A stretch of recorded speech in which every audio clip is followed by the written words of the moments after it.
உங்களில் அநேகர் பலவிதமான நெருக்கடிக்கூடாக போகிற போது, ஆண்டவரே நான் உம்முடைய சமூகத்துக்கு வந்தேனே, ஆலயத்துக்கு வந்தேனே, நான் செபித்தேனே, ஏன் செயல்படாதவராய் இருக்கிறீர்? அருமையான தேவ பிள்ளையே, தேவனுடைய கோட்பாடுகளிலே இதுவும் ஒன்று.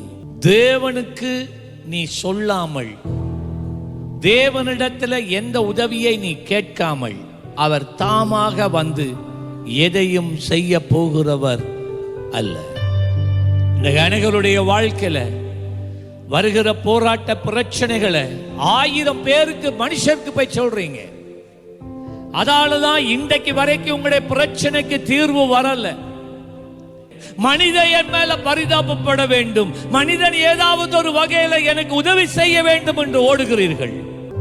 எந்த ஒரு மனிதனாலும் செய்யக்கூடாத காரியங்கள் உண்டு. அது நம்முடைய ஆண்டவராய் இயேசுவினால மாத்திரம்தான் முடியும்.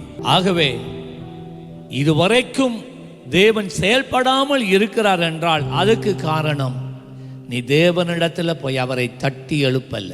அநேகருடைய வாழ்க்கை படகில இயேசு இல்லாம இல்ல, இயேசு இருக்கிறார். ஆனால் அவர் உறங்கிக் கொண்டு இருக்கிறார். அவருக்கு கவலை இருக்கு. ஆனா அவர் கிரியை செய்ய வேண்டுமானால் நீ அவரை தட்டி எழுப்ப வேண்டும்.